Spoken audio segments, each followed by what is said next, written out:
Obviously, there's so many things happening in the world. One of the major things is huge protests have been rocking the country of Turkey, where there's been massive arrests and detentions of high-profile politicians, journalists, organizers, and activists of all kinds. But the pushback has been quite significant there in Turkey, and this is an ongoing movement roiling the country. To help us understand what's going on, we are very, very honored to be joined here by Murat Akad, member of the Party Council of the Communist Party of Turkey. Murat, thank you so much for being back with us. Thank you, Eugene. It's great to be with you again. Well, great to have you here with us, and an issue that I think people need some orientation on for sure. I think a lot of people in the United States have seen a little something about there being large protests in Turkey and a high-profile, prominent politician being arrested. But I mean, give us a sense of what's happening here. Why would President Erdogan be arresting and detaining people, and why has that sparked so much anger in the country? Okay, maybe we should start with talking about the person you have talked about, the mayor of Istanbul, who was arrested. He was not only the mayor of Istanbul, he was a prominent social democratic politician belonging to the Social Democratic Party, CHP, which is also the main opposition party in Turkey. And apart from that, he was openly becoming, I said because it was a process, a presidential candidate, and a strong one. He had a lot of support among the public, and opinion polls show that he was in contention for the presidency if there was an election soon. There were just a few points between his votes, expected votes, and President Erdogan's votes. So he was a serious contender for the presidency. And this has caused problems. And actually, there was an inquiry coming. Some journalists and some prominent members of the governing party, AKP, were informing the public about what was going on. A file was being prepared about Imamoglu, and the inquiry was on the way. And there was an also interesting detail about this process. In order to become a president, or in order to become a candidate for the presidency in Turkey, one has to have a university degree, an undergraduate diploma. And Imamoglu had his diploma from the University of Istanbul, but he first started his degree in a university in the north part of Cyprus, northern Cyprus. And then he transferred to University of Istanbul. And the inquiry was about this diploma's legitimacy, validation, because at that time, it was the mid-1980s. There were some complications about transfers from the universities in northern Cyprus to the universities in Turkey. But he did that, like many other people did. And so he had a valid diploma for 40 years. And then suddenly, the university started digging into this. And then all of a sudden made a decision that this diploma was invalid. This means that Imamoglu lost his candidacy.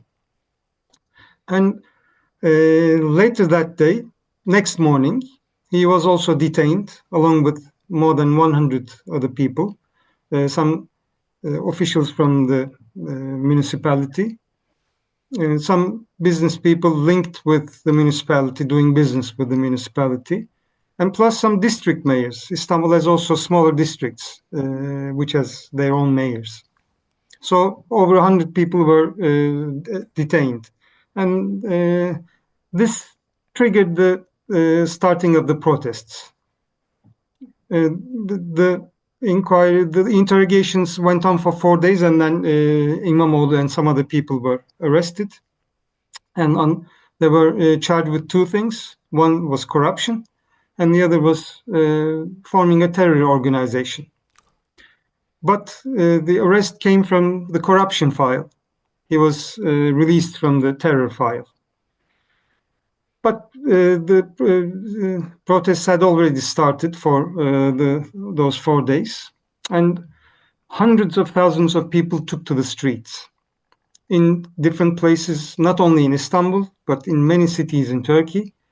Even in some conservative cities, where the people are known to be conservative. This was a surprise for many people. So a wave of protests then followed, which went on for days. They're still ongoing, but the main center was the square called Saraçhane in Turkey, in Istanbul, where the municipality building, the municipality hall, is located. Now we're seeing the demonstrations in front of this municipal hall. But as I said, hundreds of thousands of people took to the streets everywhere. And especially in universities, there were huge protests, which is, I can't say it's unprecedented for Turkey. In the past, we had many protests in universities, but this was the biggest in the universities for a long time. So I can summarize what happened in like that. I'm curious if you can speak a bit to the fact that with these mass protests, obviously the Communist Party of Turkey has been engaging with this wave of dissent. I'm curious, what role do you see the left playing in this moment of mass mobilization in Turkey? Well, the left is playing a big role, of course. When I say, of course, hundreds of thousands of people took to the streets, people from many different political thinking went on the streets. But just to go out on the street eventually brings people to the left. That's what we have experienced in the past, not only in Turkey, but in many different countries. So what the left shows to the people, what the left tries to explain to the people, somehow, in the end, will be acquired by at least some of the people. So the left will come along stronger at the end of these protests, I think. You know, one of the things that I think is relevant, and I know that TKP has been talking about this, is that this isn't, I mean, it is about democracy in the broad sense, but maybe in a slightly deeper sense as well, about the crisis that Turkey is facing in terms of capitalism in that sense, and the inability of the system to really provide, democratic alternatives that are meeting the needs of the people. So I was hoping you could talk about that a little bit as well.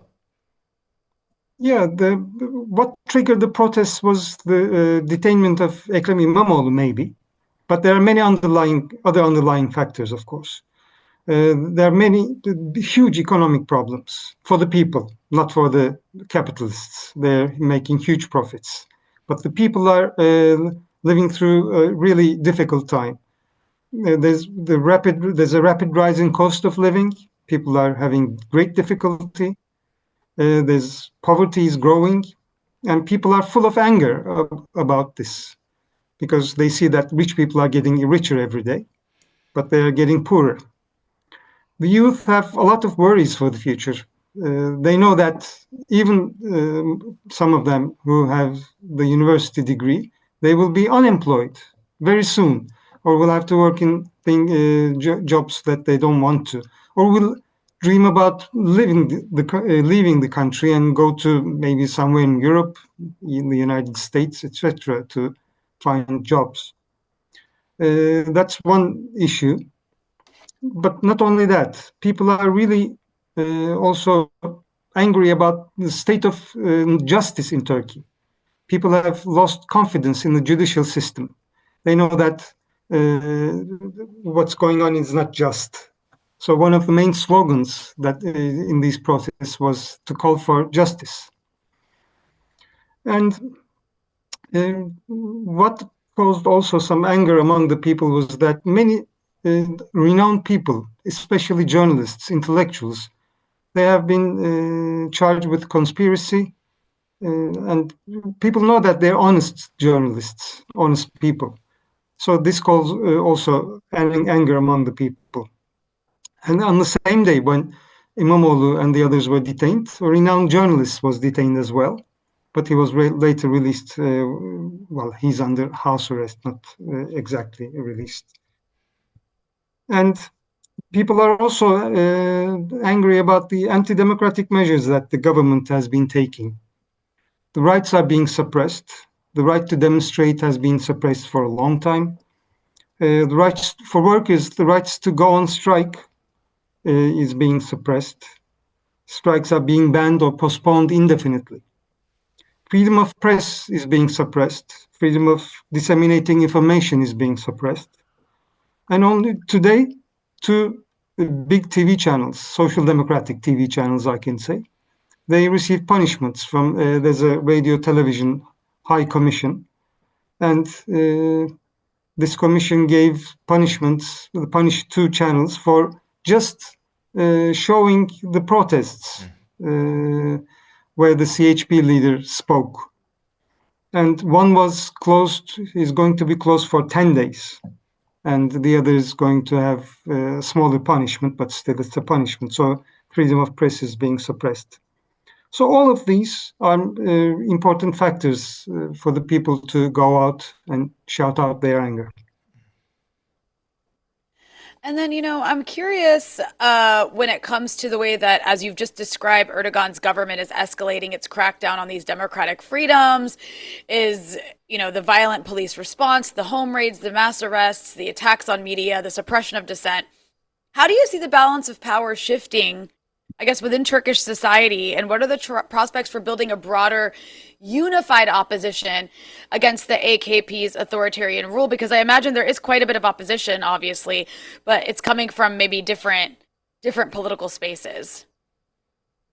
Well, at least opinions polls show it clearly that AKP and the government is losing a lot of votes.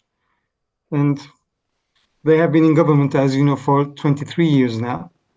And for a long time, AKP had its success based on people's confidence. They received a lot of votes, a high percentage of votes in most of the elections that passed in these 23 years. And so they had their legitimacy and the support of the people, at least through the elections. Not only through the elections, but other processes as well. Now, they have started losing that confidence from the people. So it's causing a big problem within the governing party and the governing coalition, I should say, not only AKP, but as you know, there's a coalition in power. So this is fading. That legitimacy on the people's votes is fading. That's an important issue. And this is also causing the ideological and political references to keeping this alliance, the governmental alliance together, they're falling apart as well. Many people who call themselves conservatives, Islamist conservative or nationalist conservative, they're leaving ideologically and also in practice the governmental alliance. So that's another issue. And I think that's sort of an answer to your question. Of course, the opposition, the main opposition party, the Social Democratic Party, is gaining more votes, according to the opinion polls. Now they are the first party in the rankings. So, well, for the opposition to form a broad alliance, then you have to have more common, greater common, bigger common basis, which is not easy in Turkey. Murat, in the last couple of minutes before we let you go, I just want to also ask you, I know that a number of TKP members have also been detained and arrested, and you all are facing repression, and many people around the world have been supporting you. Just talk about that a little, if you could, what the TKP itself has been facing. Yeah, some members of the party were detained, and some of them were arrested. They're in prison right now. The latest figure is 8. 8 members were arrested. Some of them were released, but some of them are still waiting for the decision of the judge. Maybe it's going to be given tomorrow. But TKP has been a part of the protests from the beginning because it thinks it's important that to go out on the street and to call out the reality, what's happening in the country, is important, and to do it in an organized way.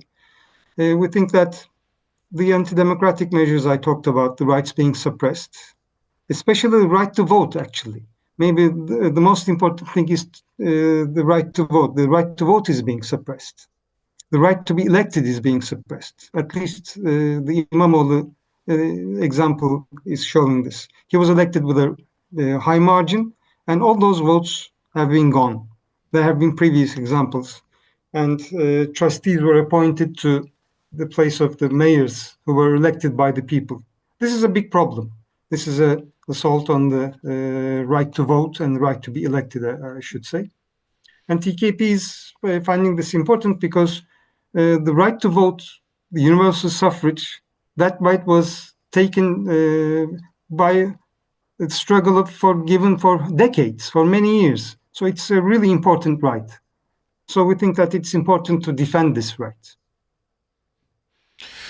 Well, we really appreciate you helping us sort through all of this. Murat Akad, member of the Party Council of the TKP, thank you so much for joining us on the Freedom Side. Thank you, Eugene. Thank you, Rania.